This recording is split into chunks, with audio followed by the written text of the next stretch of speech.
Good evening all.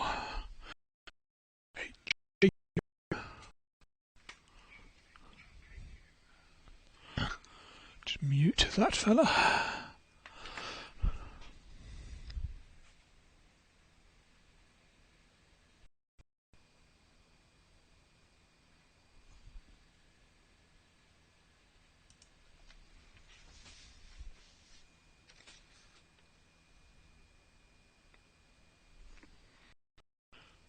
Okay, all seems to be good night.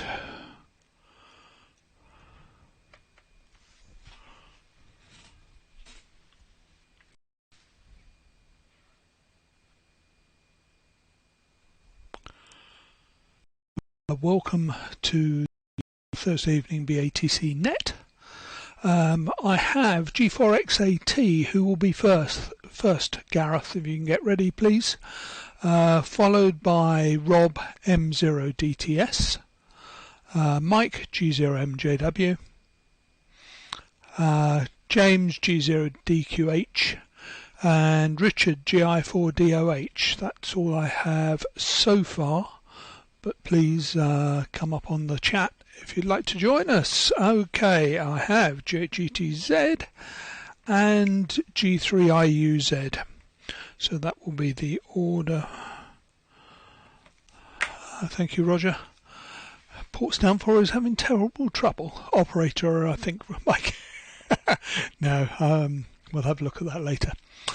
Right, the only announcement this week is that planning for CAT 21 is going full speed ahead with a quota of 50.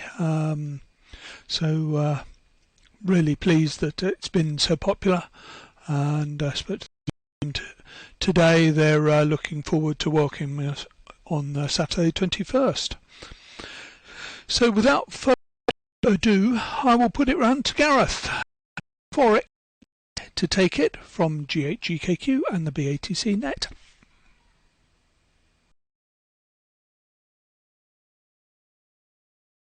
BATC Net.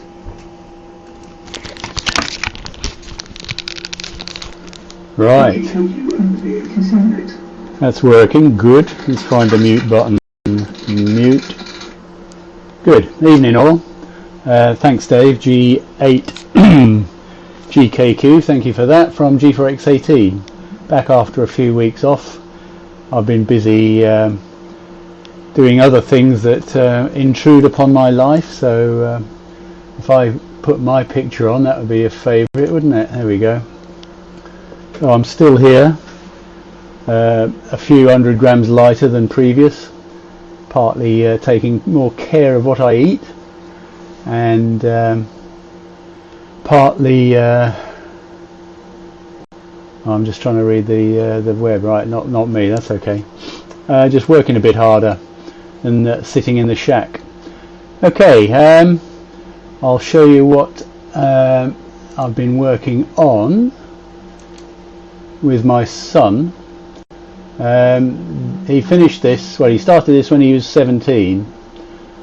We went off and bought the steel tubing and he's welded it all together to plans, but pretty much every last little stick apart from the GRP, I suppose, has been made by him and or us. Okay, so I was up there working on the engine with him. We discovered last year that it had almost certainly popped its head gasket. It's a 2-litre Ford Zetec out of a 94 Mondeo, and in replacing the freshly skimmed head, we found that the cam cap retaining bolts were pulling their thread out of the head. So we resolved that by drilling the head and tapping it 8mm and putting in those nice stainless cap head bolts you can see in the picture. Today I've been back on fixing things, so if I go back to my camera, that would be favourite. The first item is a Lynx 7-inch tablet, which my son uses as a a digital dashboard in the car so you can see what the ECU is doing, and he let it go flat. It wouldn't charge up off the USB. So you can just about see the battery connector there on a good day. So I jumpered that with 3.5 volts off a power supply, stuck a bit of charge in it for 15 seconds, and it's charged up okay and works fine. So that was a plus. Very pleased with that. And then I moved to this, which is it's a lovely bit of kit. It's a Bose Mini sound bar. Produces the most amazing sound and bass for something its size, but the battery pack's dead. I think he's just worn it out, to be honest. But not only is it soldered in on its ribbon cable, meaning you've got to take the whole damn thing apart, trying to find a genuine battery pack rather than a Chinese knockoff is proving difficult. Yeah, thanks Steve. It's not a bad engine. We're looking for a black top out of a later Mondeo now, there, or Focus, but even those are getting few and far between. Right, okay. I'm afraid, Dave, I didn't take note of who's up next.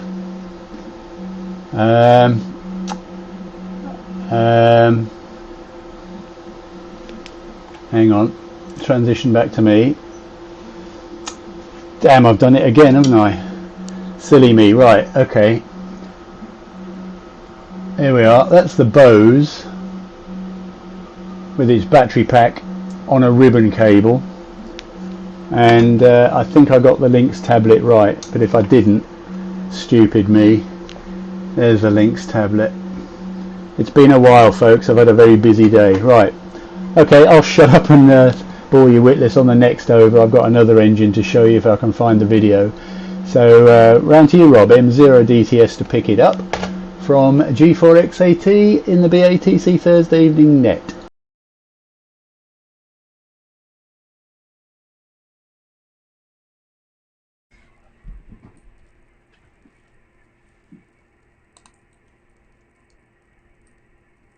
Right, excellent. Looks like it's working. Right.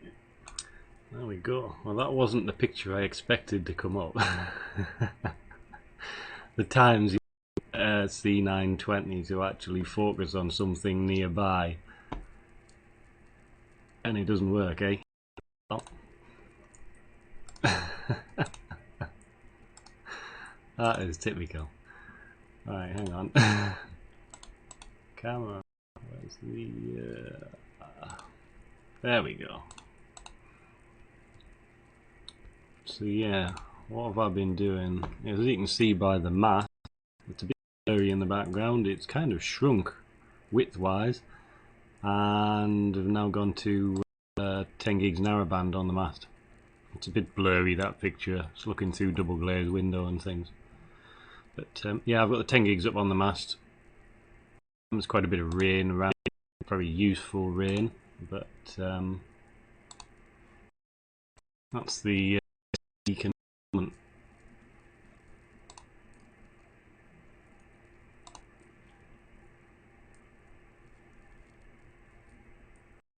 Let's go.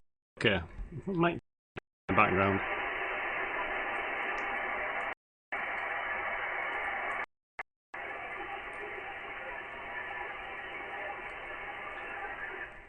So yeah, it's coming in scattered.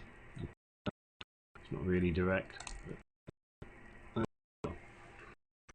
So yeah, that's the main thing I've done this week. Yesterday, basically sat and well, I didn't sit, but ran a few different cables up the mast and things. Got all the switching working for the 10 gigs. Unfortunately, the PTT for the 10 gigs has collided with the PTT for the 2.4 gigs for SHL, so I had to temporarily disconnect it. So just for this evening while I can run this. So not enough cables and things like that, but I'm working on that. What else? Yeah, the car looks super. It's something I've kind of wanted to do but never really ever got around to doing. So yeah, I've just done the buy option and go that way. But yeah, yeah, really. What else? I've been working on the PA for KM for 23 sems, so we can get the power up on that. Struggling to get really good shoulders on the digital signal on 23 with it. It's RA brick, whichever one it is. 18H, the 30-watt brick anyway. And that drives the twin device W6PQL. And I thought it would do better than sort of 40 dB down shoulders at sort of 15 watts, but can't seem to make it do any better. So I'm just wondering if there's any comments on that when if anyone else is running the same thing on their repeater or whatever. But yeah, 15 watts, about 40 dB shoulders. I thought it should be better, but yeah. So I think that's it for this. I don't have a great deal to add really. I'll make sure the VLF receive setup. So fuel is low. What have I got? Well, I've got 9 dB extra on, but I'll just have to talk up a bit more probably. I'm just mumbling away. Yeah, I could come right up to the microphone, but the microphone's not on a boom, so there we are. Right. Down to Mike and his alternative site. G0MJW, M0DTS, and a BATC Net.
25 watts and roughly 8 amps is about right.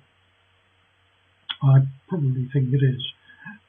So I reduce the size of the two fuses in the positive line from the PSU to the PA down to 7 amps each. So it's 14 amps in total. So I've got a bit of a leeway on that. But the beauty of putting the thing in the garage is I don't have any heat problems anymore.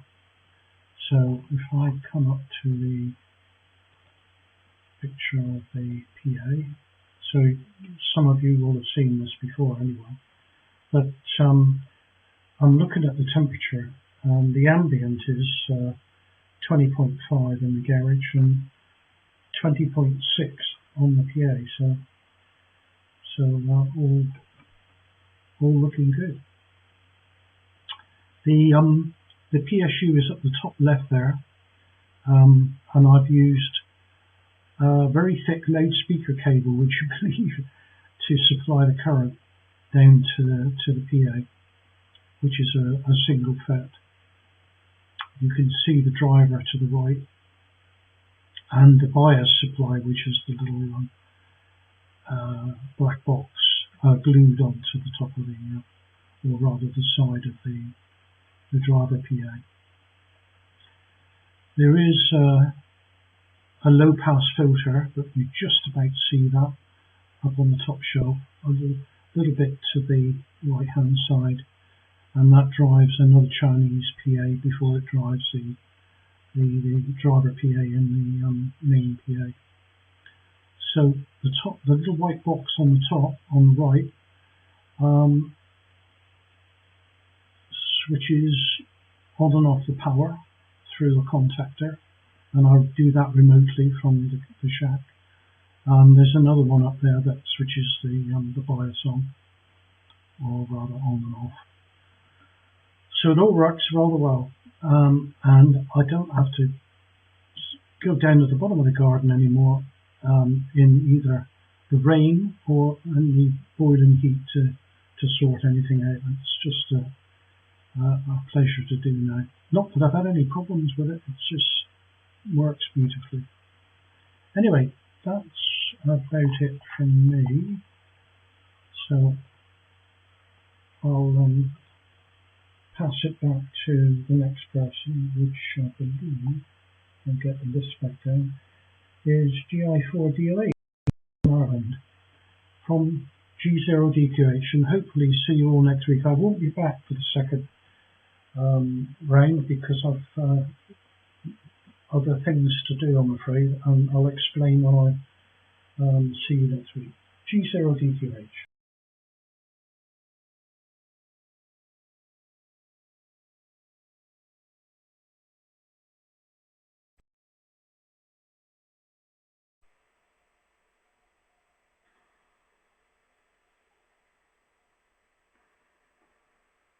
G0DQH for the group. This is GI4DOH in a rather damp and dismal Northern Ireland. Get the volume down here rather than confuse myself. In the picture there you can see it is pretty overcast, but I've also I've changed from having a 10-meter Moxon on top of the pole just slightly to the left of the dish there to a combined 3-element 2-meter Yagi and 6-element 70-centimeter Yagi. I put that up the other night, and in the 2-meter UK AC contest the other night I had 4 QSOs, which is a record for me from this QTH, and 2 of them were GI stations, the other 2 were GM stations. I could hear, at times, I could hear other stations, so getting something better than the 3-element Yagi just might, if I were to go to something like a 10-element Yagi, just get an extra few dB could make all the difference from this location, but still for trying to get any distance on VHF or UHF, I am going to need to go out to a hilltop somewhere. So all something for the future. Gareth, one of the disadvantages of moving back to this DXCC entity after all the over 2 decades in the south of England is that you don't have the specialist engineering places to get your head skimmed and things like that. It's not an option really, so my days of tinkering with engines are long gone. But I certainly used to enjoy getting a bit of oil and grease in my hands and regrinding valves and things like that. Mike, I couldn't get you on the winter hill, but you were okay on the Ryde. I think the difference is there's another splitter on the route to the winter hill, so I guess I'm losing half a dB or maybe even a whole dB there, and it's just too much. I got the audio okay and I got the picture on the Ryde receiver. And James, it's a bit warmer with you if you're saying 25 degrees. It was 20 degrees in the lounge earlier, and it's back to having a sweatshirt on as opposed to a t-shirt. So I think that's about it for this round. Other than I'm still working on the 23 centimeter amplifier. I've got most of the components on the board. I'm actually waiting for a couple of things, and I've got the Hammond enclosure and waiting for a heatsink and other things. But it's coming on, and I'll be ready for when we get into the spring and we start getting longer days again. It's not looking good for this season. So I'll pass it on round to Noel. GTZ with the group. This is GI4DOH.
Right, I hope I've got that okay. I'm just waiting to see whether I got the audio.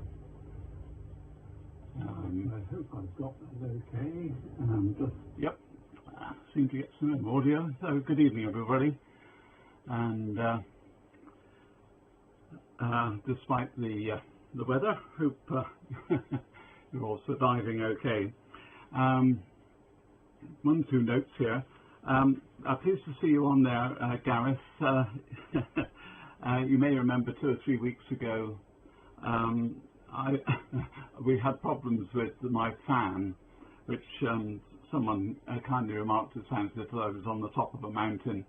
That's because in the loft here it got extremely hot, and I had it going full bore, and of course it was affecting the boom mic I was using on that occasion. But you came up and said that the solution you'd found was to have a heat pump air conditioning unit. So I investigated that, and I now have one. Thank you very much indeed. It's duly installed. There was a bit of hot weather left by the time I got it all fixed up and the piping in and so forth. the exhaust pipe, as it were. But it certainly works a treat, and it also should heat the shack in the winter. So thank you very much for that suggestion. I'm most grateful. Thank you also for the advice that you gave me last week. I was saying about the having to use the soft option for the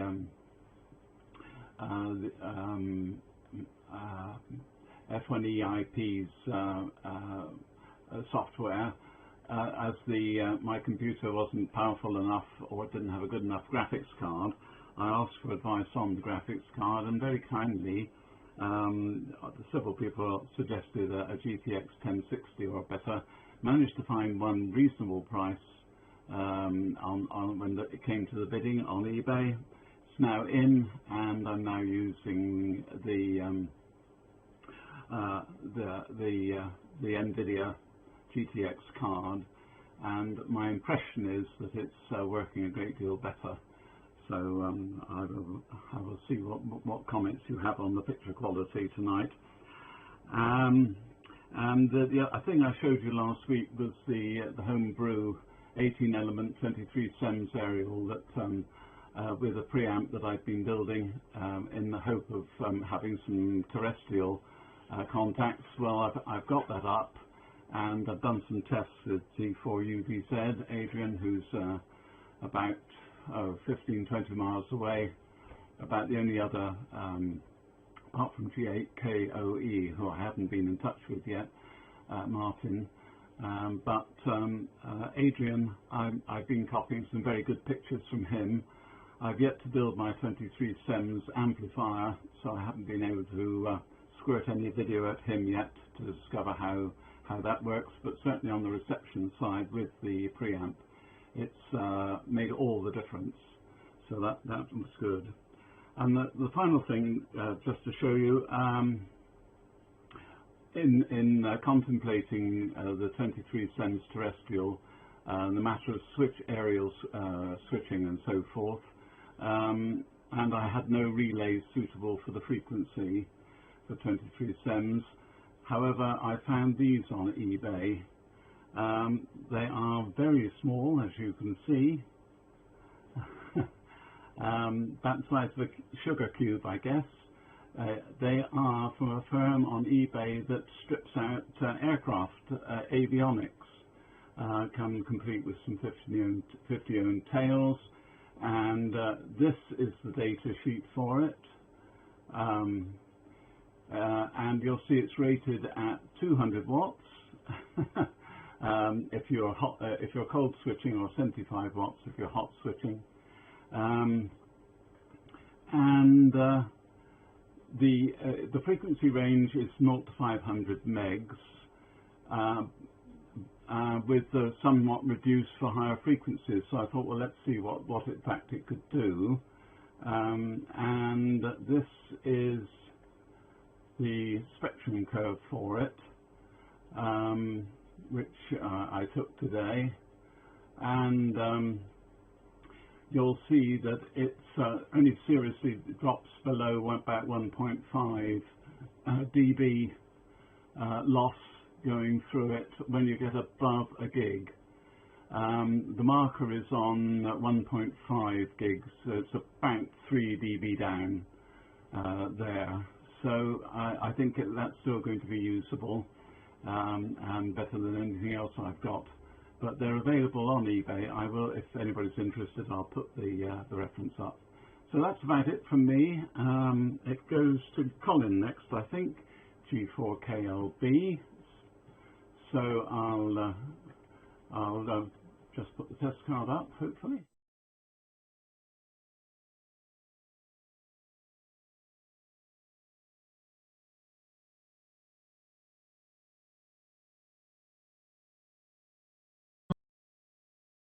Very much for that. Things just going to work.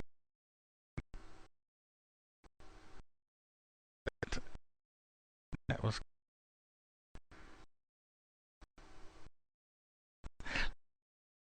You see.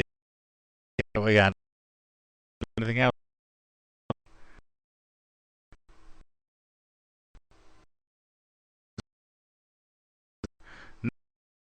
Yeah, no. Okay. Fix it. I got a mistake.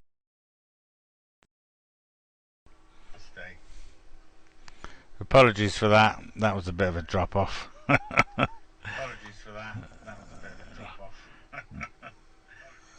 Okay then. I think we'll be there now. Right. Dear oh dear. The trouble is, thank you. The trouble is, I'm using the same equipment to get into SQ, and I had one thing wrong, as clearly. So there we are.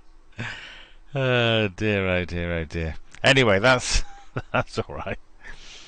What we've done, you see, on SQ, we've added in the stream receiver, and the receiver I was used to come in on is now taken up with a stream receiver. So we'll have a look at that in just a minute, actually.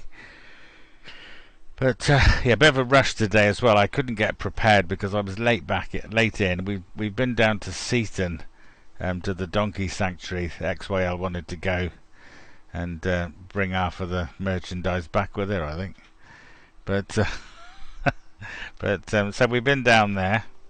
But today we've got on SQ. They really like the shaky cam, so I'm using the same shaky cam, but I'm using it on a monstrous great HDMI cable. So let's see if that works. Who knows? Got two chances, isn't it? Really. So let's just see if that. Oh, there we are. That seems to be going. It will be quite shaky because there we are. But yeah. So yeah, that's the stream receiver. That's it's running Portsdown 2020 software. It's a Pi 3 3B plus, and we've added in. If I can rest my arm on there, maybe I can get in it without. I've repurposed one of the little boards we use for the streamer, and instead of giving a lock in to transmit SQ's streaming, this one gives a lock out to indicate to the repeater logic that there's a stream waiting, and there's a convenient LED which was already on the right pin as it happens. I just had to turn the opto isolator around and reconfigure it a little bit. So that's on there. I'll see it's turned on SQ. I see it's turned on SQ. That is that's the sort of the temporary repeater there. You can see. There we are. Look. Some harmonic has turned the thing on. But what I've been working on is this here. This is the prototype for the MacGuffin project. I'm not going to explain why it's called that just yet. That can come later. And this is a sequencer for Portsdown 4 to do all your aerial switching, and also to sequence the transmit receive via various relays and things. And so that's the prototype under construction. Well, you just will use the same camera. Yeah, I'll use the same camera. Why not? Just have shaky cam for the entire. I could have used the other camera for this, but based the business end of it is an Arduino Nano. There it is. This is the version 1. There was a previous one actually, but there we are. So that's that, and does all sorts of clever things. But so that's what we're working on, and it uses a number of.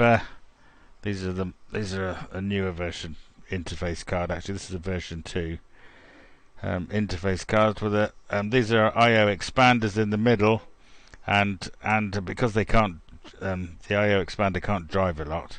There is an optional relay driver in there to drive certain types of relay. It doesn't matter what voltage, you can put what voltage you want, 28 volts, 12 volts, 5 volts, what you like on there.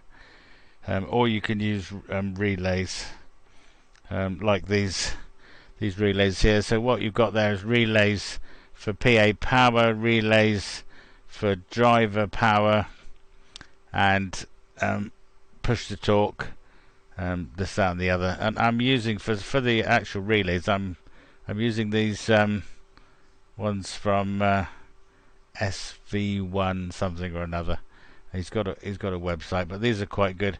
Just using these relays, mini kits also do one with these relays. These can be done by logic level, and so I don't even need any drivers. I can just use that. That's for transmit receive, changeover, and then obviously you've got like an 8-band one. So that's just a little project. Those are actually earlier ones that don't have the drivers on. And for my particular usage, I don't actually need the drivers because I've got relays that can be driven from logic signals, so they can just be driven directly from that. So we're okay.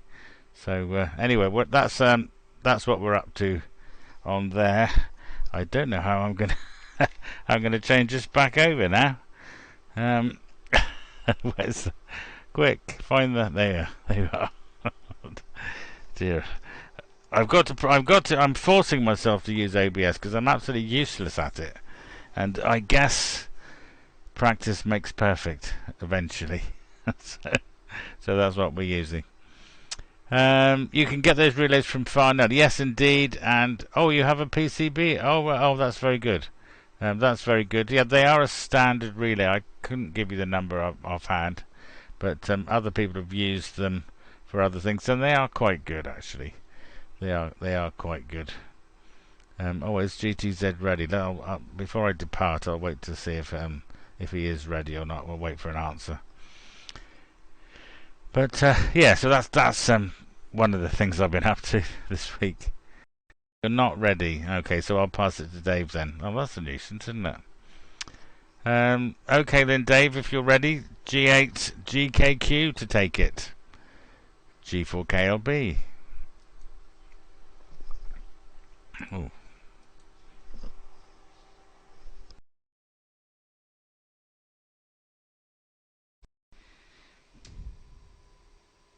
G4KLB, G8GKQ. Yeah, I won't shout. Seems to be limiting slightly. Sorry to hear you're having problems there, Noel. Wonder what the source of them is. Right, let's go through what I've been doing first. Been playing with the power meter actually, the Portsdown power meter, but doing the hardware for it. So if I show you this little fella here, that is the little power head I've made up. The cable on the left goes off up to a plug on the side of my Portsdown. There's an MCP3002 on that little bit of Vera board, and then in the front end there is one of the AD8318 modules from eBay, and that's just in a little die-cast box. So that's been the hardware project of the week. Software wise has been working on sorting out the Portsdown release, and you can see the size of the little box there in my right hand. Seems to be not a very flat response across frequency, but a useful indication of power anyway. The other thing I've started on is scoring the international contest. It's quite a bit of work, getting the 40 odd entries in some sort of order. And just generally tidying up Portsdown 4. Okay, Nigel, I see you're ready to come on. If you get ready to transmit next, Nigel, after me, that would be good. So it'll be 2E0EHH next. That car looks amazing, Gareth. What a marvellous project. Lynx tablet, yeah, I've got one of those. Every now and then it fails to start and whatever, but that's what all the cards for the BATC shop are built on, using that tablet, or the initial Raspbian image is done on those. The other thing I got this week is one of these. Seems to be in the news a bit at the moment. It's a Bofeng, however you say it. Can't even remember what model it is. The 30 quid one, UV5R Plus.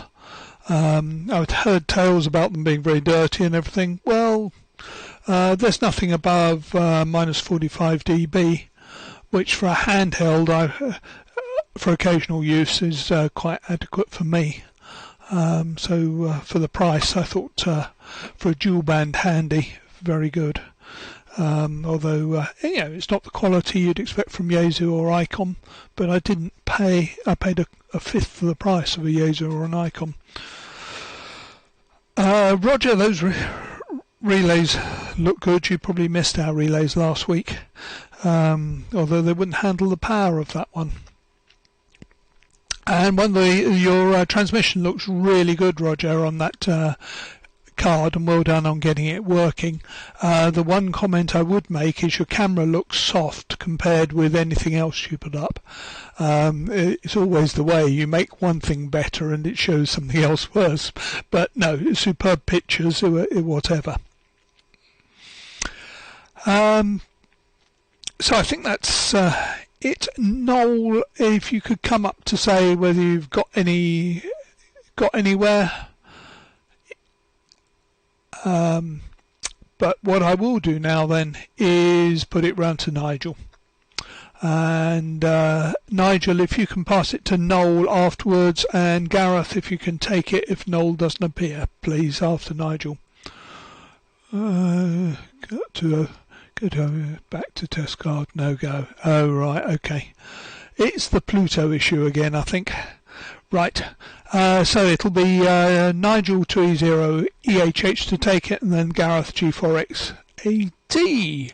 So Nigel G2E0EHH from G8GKQ.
Right, okay.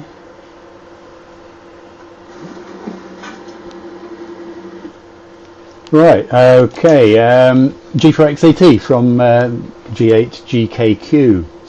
I'll try and get the pictures right this time, folks. I'm really sorry. It's too many monitors and the camera's not where things are. Whatever. I'm sure you've heard it all before. Thanks for the comments on the car. What I didn't say is he's 31 now. It's been on the road about 4 years actually, and it's slowly being refined. For those with any interest, it's based on Ford Sierra suspension components. It's got a limited slip Sierra diff in the back end, so it's a real bag of fun. Discs all round. Goes like a stabbed rat, as the phrase goes. The engine is stock, apart from a set of 4 throttle bodies off a Triumph Daytona, which we've adapted via an adapter plate, and it's all run off something called a Mega Squirt, which is essentially it's a bit like a fuel injection version of Portsdown, I suppose you could say. You can fiddle with all sorts of things and tune your engine and so on and so forth. So we've had lots of fun with that, but it's still ongoing. Right, now he was going to do this on his 30th birthday, but he did it on his 31st instead. Bear with me and I'll try and get the sound right. Here we go. So I'm turning me down. I'm not sure whether there's any audio worth on the video. I'm turning me down.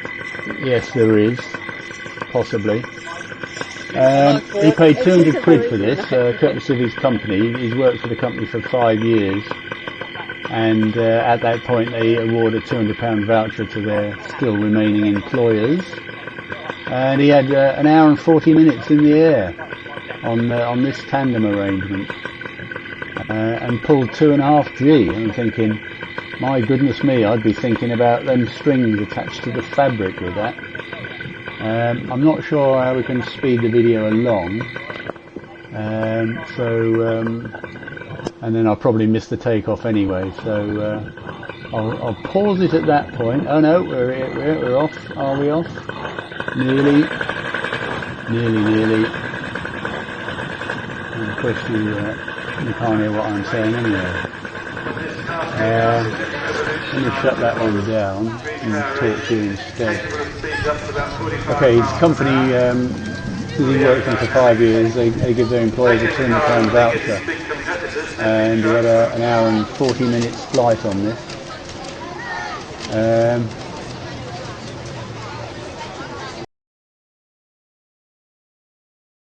The ground, I wouldn't worry, he does get off the ground. He had a whale of a time, absolutely beautiful evening, 9 other fellow paramotorers flying with him, and this is up in the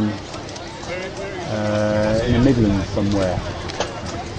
So that's enough from me. I won't be on next Thursday. I've got more property maintenance and stuff to do, so I'll have to forsake my net. I'll put me back on, and let's see, round to you, Mike, I guess.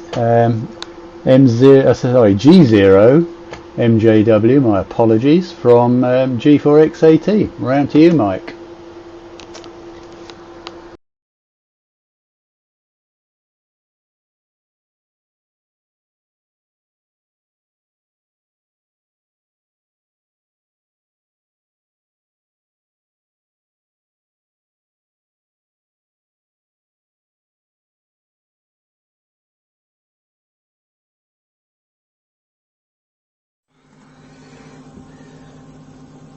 Okay, good.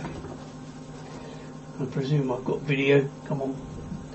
Got this awful Ryde delay of filling up the Ryde delay. I've got no video recording. Have I got any video? Anybody else got any video? No.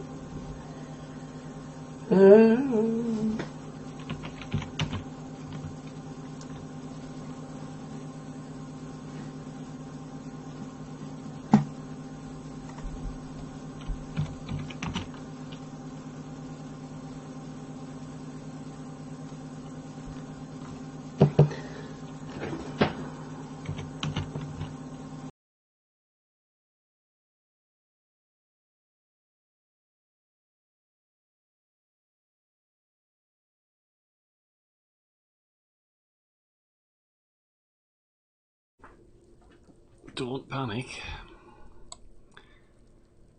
You'll get it sorted. Right. Well, kind of started on the wrong slide there, but anyway, that'll do. Okay. Where are we at? So yeah, so that's my low frequency antenna, the VLF antenna that's on there. I'll comment on some other stuff after, but this happened to be on, so I'll start with this. Right at the top there's a little box. It's got a handful of dead bug components on a bit of circuit board, and then there's about 2 feet of wire on the end of the E-field probe circuit, and then a fiberglass pole, so it's kind of insulated a bit. Just at the bottom of the pole there's a little solar panel and that a little charger, and that charges a battery at the bottom, so it's all kind of isolated from the mains and everything, which reduces the 50 Hertz significantly. So that's what lives outside. The house with the dark roof and light front there that you can see, that's the one that generates massive amounts of noise across all of the HF bands, and 6 meters and 2 meters actually. Thought they were. I thought we'd fix that. I thought they were meant to be moving, but we'll wait and see. So this is the indoor part. So we've got the low frequency receiver outside, and indoors there's basically a data logger. There's a guy in the UK, Paul Nicholson, who does design a bit of software that runs on a Raspberry Pi, and it timestamps and basically logs all the raw data coming in on the sound card. So this is the actual unit. So there's a little sound card hat on the top with the audio ins and outs. There's a GPS receiver on the bottom right for the timestamp and 1 pulse per second, synchronizing everything. Raspberry Pi 3, I think, in the middle there, and on the bottom there's like a SATA hard drive interface. So I've got a terabyte drive on the bottom there, which gives us like a month or two's worth of data. Because you can guarantee when these signals are on VLF on 8 kilohertz or whatever, you can guarantee you won't be in. So that's the idea of this arrangement. That's an upside down image. Anyway, but basically that's what it looks like on the inside.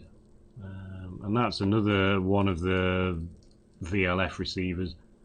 So there's I can't remember what the device is on the input now. Fairly high impedance FET anyway, and a bit of filtering, low pass filter in there. And then the antenna's on the left there. Antenna's on the left and the output's on the right. So that's just a spare one I use for waving around outside to check in case the other one's gone faulty. So we're back to where we were. Right. So yeah, that's the VLF receiver, and then yeah, okay. Then you can kind of extract the data via a few Linux commands and then plot the results. I just did a local test signal. This isn't a real one, but just an example there with all the patterning. That's at 8.27 kilohertz. That's a 10 millihertz span and a 10 microhertz resolution on the looking at the signal. So my oscillator seems to be stable enough. I think that's about 20 minutes of data compiled together there. So it's quite tricky, all this VLF stuff, trying to detect these weak signals and things. But that's what we're going to be doing during the winter quite a bit. But got it set up okay now, in advance, hopefully. There was a German station testing on 2.9 kilohertz the last Saturday, I think it was, and it was detected at a guy in the UK over at Todd Morden. So that was pretty good. I didn't detect it, but I think the setup was faulty at the time. So yes, what was I going to say? That MacGuffin looks rather big, Colin. But I presume that's three sets of controllers. Yeah, you're gonna need some more bench space and more shelves. I think you need more shelves in there. Interesting on the power meter, Dave. I found it to be quite flat, that device, when I tested it. But it kind of depends. Well, I don't know. Connection, is it having an effect putting it inside a box? But then again, it's got a shield on it anyway. But interesting that. I'll have to measure mine again sometime, or connect it up. That will be useful. And the car, Gareth, yeah, it'd be interesting with the LSD diff in there. Lots of fun. Trying to think if there was anything else there. Probably. Oh no, there was. Just for Colin. Just for Colin. Just so he doesn't feel like he's got too far away from them. That's the two donkeys here, Buddy and Dominic. They're quite entertaining, so I hope you enjoyed your day. There we are. Anyway, right, have a go again. You have a big van. Van. I don't know what the van's got to do with what I was talking about, but yeah. Well, it wasn't the van, Red. That was one of the containers outside. Yeah, go on, Noel. GTZ M0DTS on the BATC Net.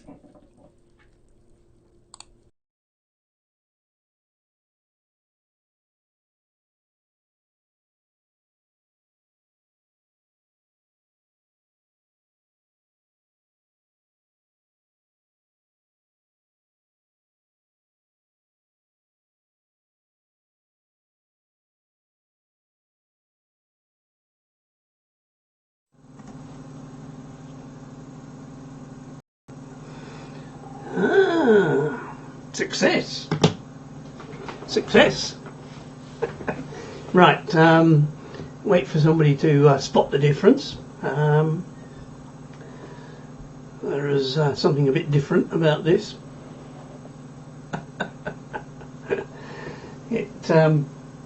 Yes, I do wonder if I'm trying to do something illegal. For the last few weeks I've reliably used the Pluto with IPTS in, and actually I found it's very fussy on USB leads, so maybe I'm pushing my luck there.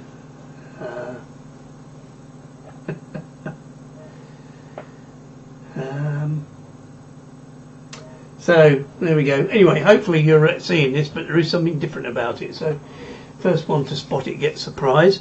What's happening here? Gareth, really envious, really wish I could do something like that car. Brilliant.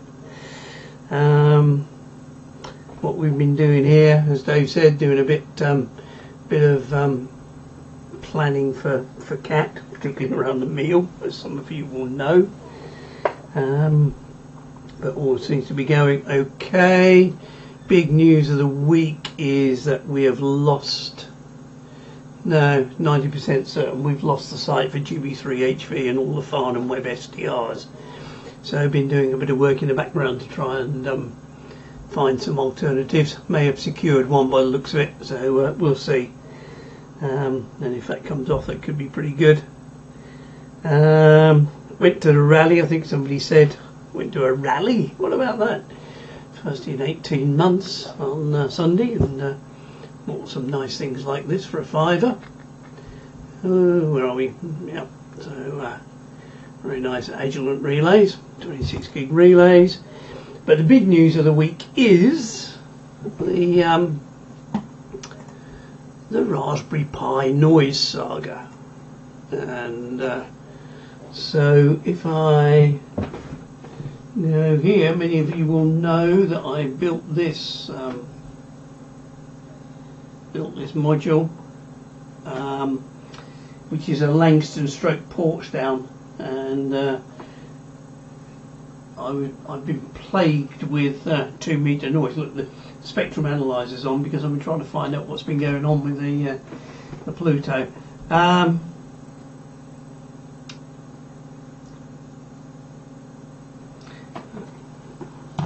on.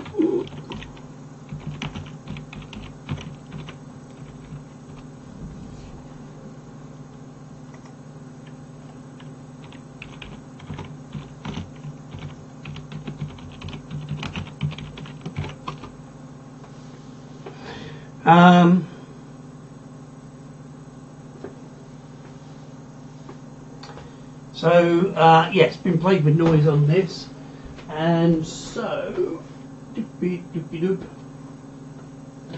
I have cracked it, absolutely cracked it.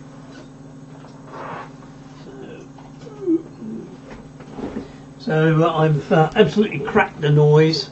That on the Mac there is in a die-cast box. So the Raspberry Pi is now in that die-cast box with a mesh over the top, and that has absolutely just silenced it completely. That's just completely fixed the problem. Totally. It really has just quietened it down totally.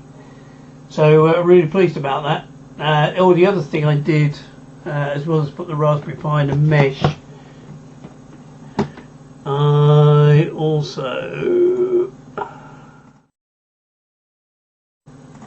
I did coat the back of the display, the case, in aluminium foil tape. So some of this heating duct tape that you can buy from B&Q, of which I now have a reel. So if anybody wants any, I'll take it to Cat, and you can all have a few meters.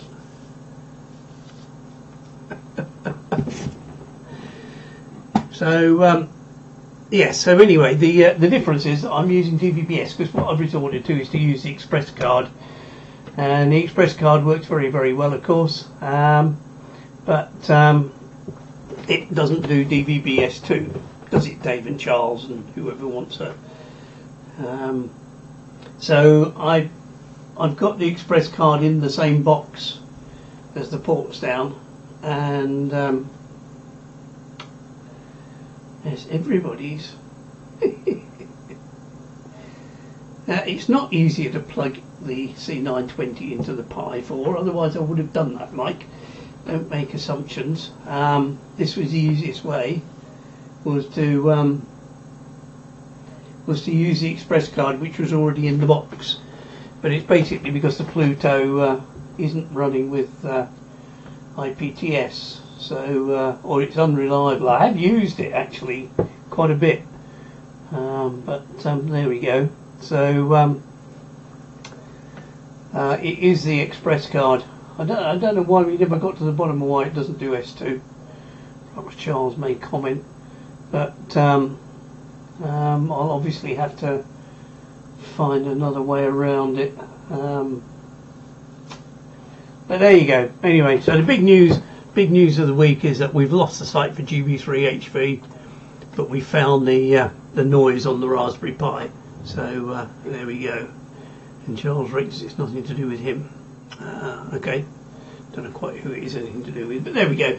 Anyway, all very exciting, and I got there in the end. And your card will do S2 if you drive it off the PC software, but the video quality isn't great. You can't run ports down, and it's that very, very complicated matrix that we've all tried to document in the past. Falling into two of them tonight. You know, the Pluto with IPTS doesn't work, and the ports down with the Express card and DVB-S2 doesn't work. Wonder what else I could do tonight that doesn't work. Right. And I've no idea. Who is next? Probably Mike. Round to you, Mike. Right. Missed the noise fix for the Pi. Oh, go on, I'll show you one more time. There we go. Pi in die-cast box. Hanging on back of screen. Pi in die-cast box with that mesh over it rather than lid for heat. That was the idea on the HV Net, of course, and then covered the inside of the screen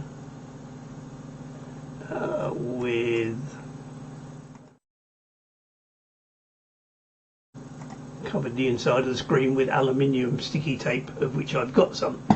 Good. Right, okay, that's enough from me. I've made up for 2 overs in one. G0MJW to take it, and the BATC Net, GHETZ.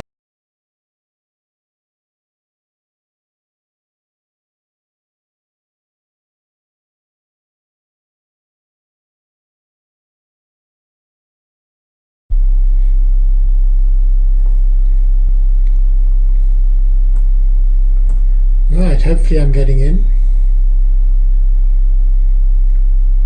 Not running too much power. No, I'm not. Oh. What's going on? Gosh, the stream is miles behind.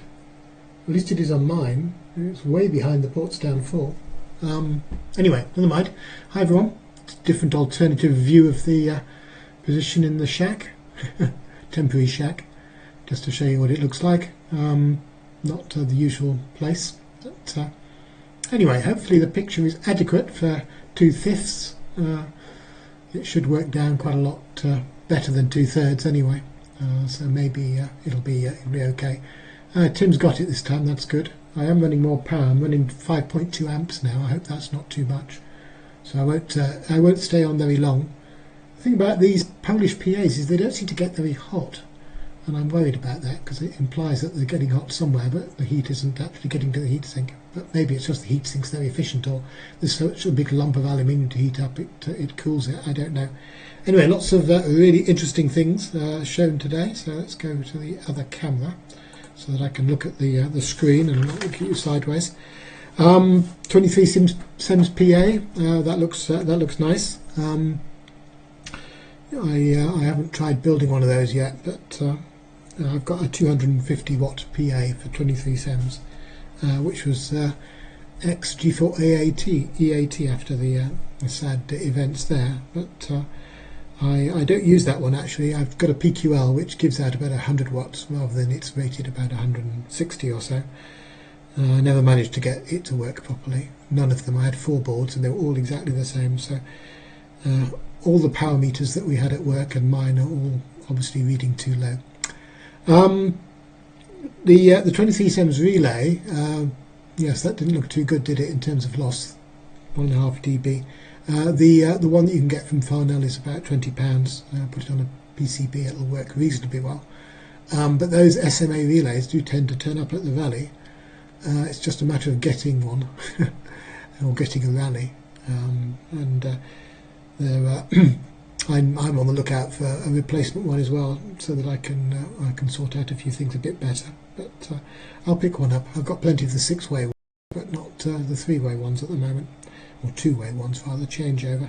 And I'm using a 1 meter dish, but it's second hand and it's a bit dented. The advantage is it fitted in the car, which is why it's here. My 1.2 meter dish, which I've got ready to bring up along with a patio mount, doesn't fit in the car, so I can't bring it up. So at some point I'll get it brought up here, and then I'll be able to use a decent dish, but not yet. Right, camera's in a funny place as well, isn't it? Sorry about that. Anything else? No, I don't think so. So let's go round to Richard, I think it is that right? GI4DOH. Over to you. Or G0MJW. I'll put up a picture of the dish that I'm not using.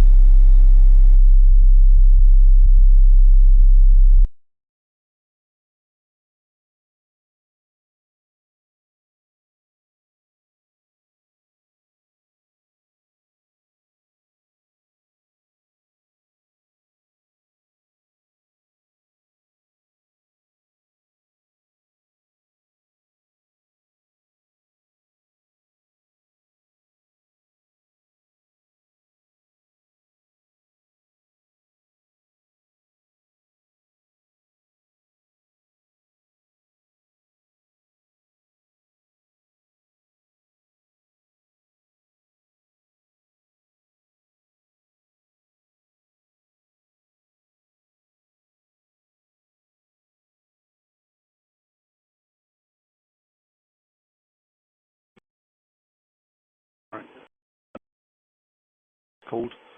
Forget what the damn thing's called now. Yeah, Larix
scat on it.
G7 JTT with the group GI4DOH. Thanks, John. Get the volume down. Should know by now. Yeah, the Colin, the thing with the donkeys there, and also Rob, on that we have a local donkey sanctuary, and with the untimely demise of my XYL back in March, the kids have been warned that if they don't treat me well, that their inheritance will be so heading off in that direction. If it isn't all spent on eBay first, of course, which is actually much more likely to happen. And Roger, the relays, that's nice to see little relays like that with good frequency handling things. That's one of the issues with always having stayed on the HF bands. I don't have much in the way of that sort of thing, and as with no rallies at the moment, I'm not getting much opportunity. So it'll be interesting to see a Cat 21 if there's anything going in the way of that. That's one thing I'm certainly short of in putting together transmitting and receiving chains, needing some way of changing over. So that's something for the future. And Rob, last week, the short time that I was on, my elder daughter was in the room looking on, and she wanted to know whether the illuminated call sign behind you that appeared to be on the wall, whether it was actually overlaid onto the video or whether it was a real display with the changing colors. She was quite amused by that aspect of what we do with the ATV. She knows I spend a bit of time with it.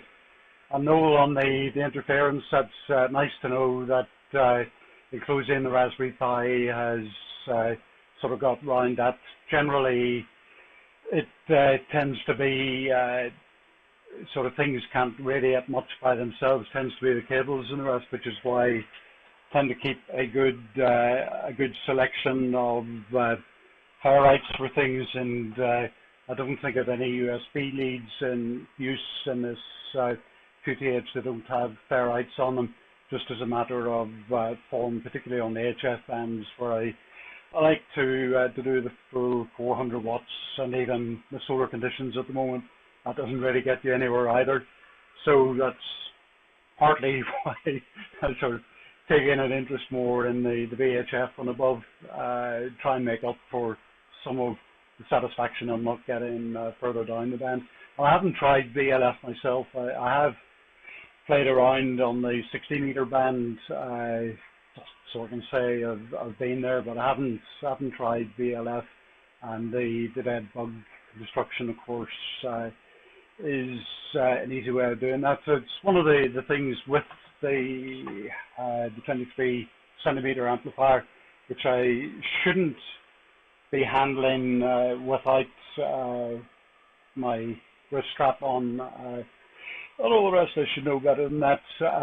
With the PTT circuit on that, I've decided to stop messing about with bits of aero board and cobbling together customized PTT circuits, and I'm trying to do a one-size-fits-all with a buck converter, or space for a buck converter, and also for a 78 series regulator and a couple of MOSFETs to do the switching, and supposedly one size fits all. You should be able to customize it for any particular job I have in future, and the dimensions of it, it'll fit into the standard size of project box that I use. So that's struggling. I think actually I did actually point the other camera at it on the screen on the other PC there. I'm just at I've got the components sorted on the layout and just getting the tracks sorted out, and hopefully before the end of the night site that'll go to China, and I should see the boards in a week's time, and hopefully get that project done. So that's enough for me for one night. Pass it on to you, Roger. G3 UIZ with the group. This is GI4DOH. Good night, all.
Okay then, thanks a lot. I was just checking. Okay.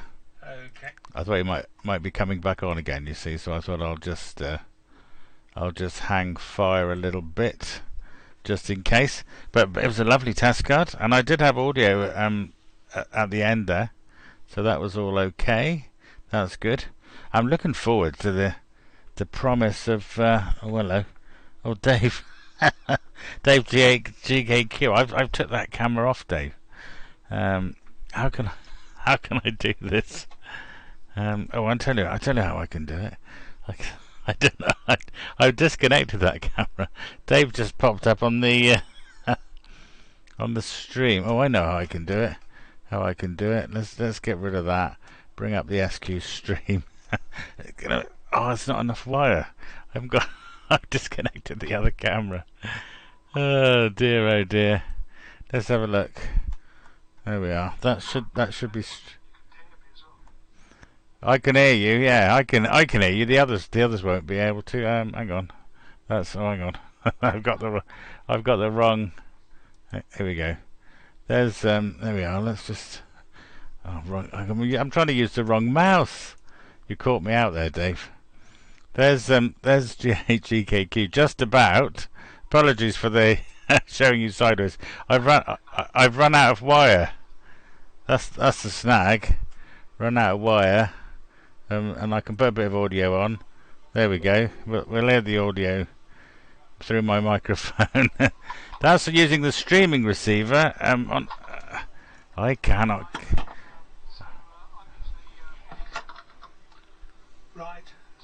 So I'm using a ports down to transmit into SQ through the internet.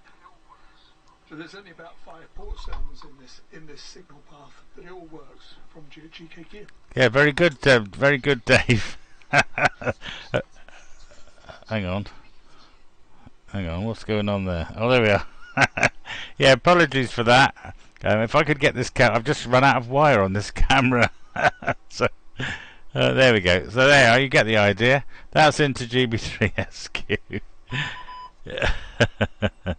I had the other camera, but what I've done, is in the break, I've actually moved it over there, so to get a different different view of the shack. Otherwise, we could have done that.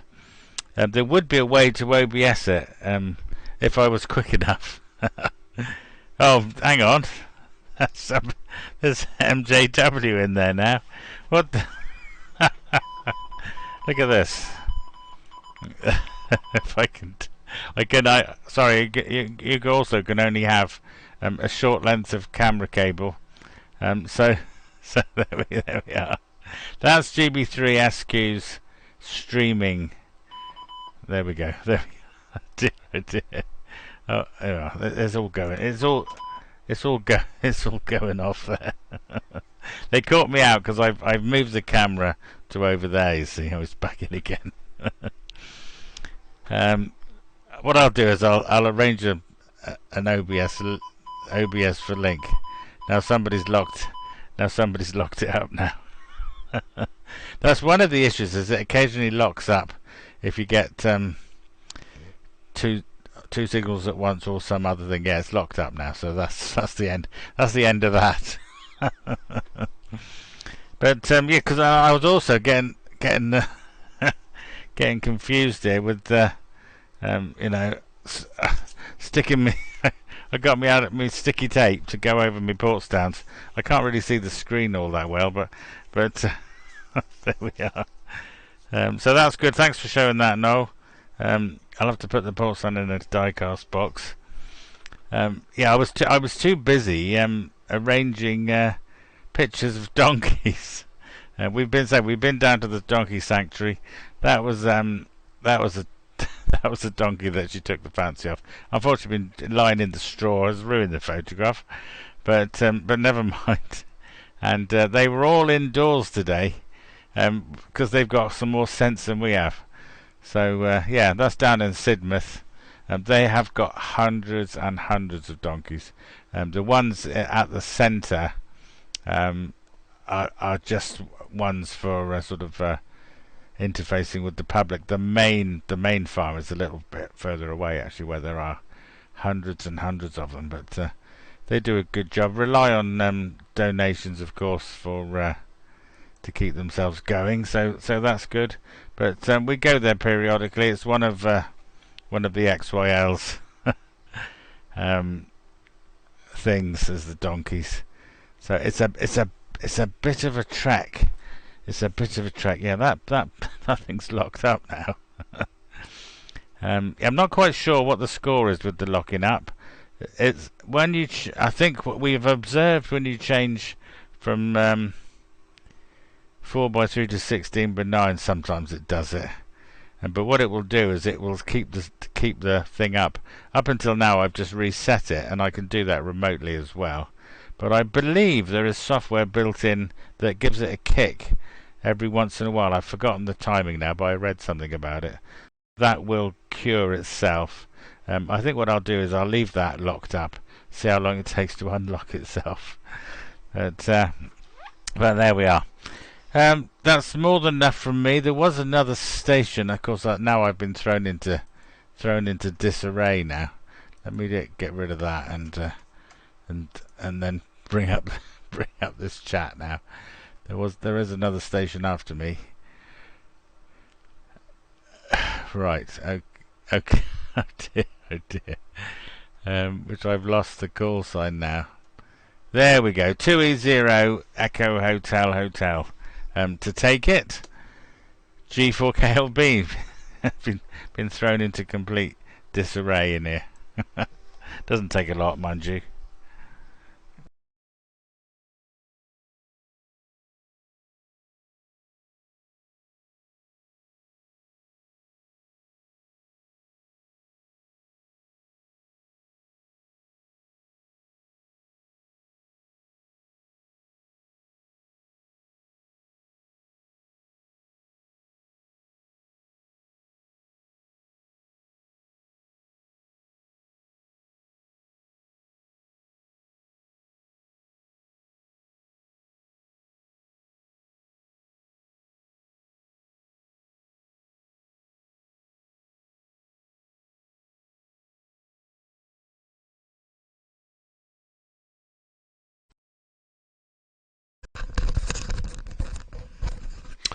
Okay, obviously not Nigel.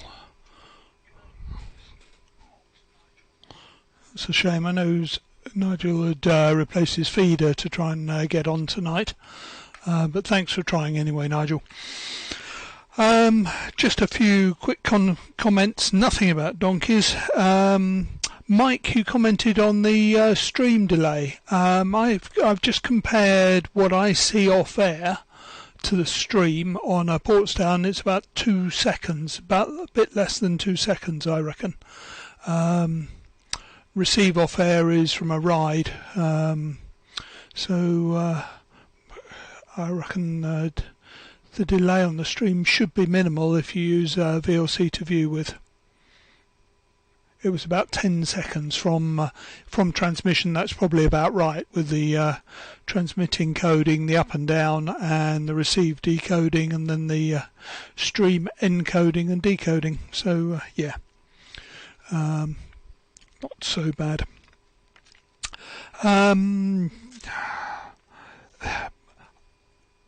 Charles, thanks for the comments on DATV Express. I will have another look at that. Basically, any time I tried to use the 16-bit drivers, it didn't work. But I didn't give it too much effort. I must really have another go at it. Mike, streaming-wise, that was compared to direct reception on a Ryde, so I think it's a VLC thing. Lime Minis, when I last looked, were available, Noel.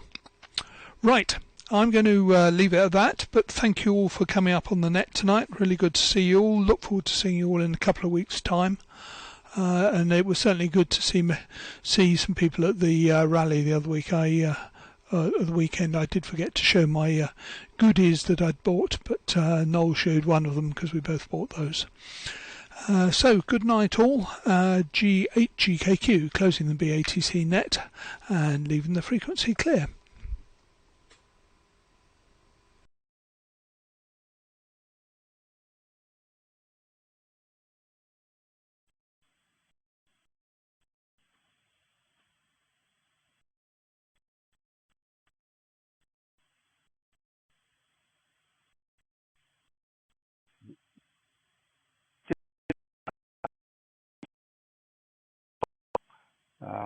Just make sure this.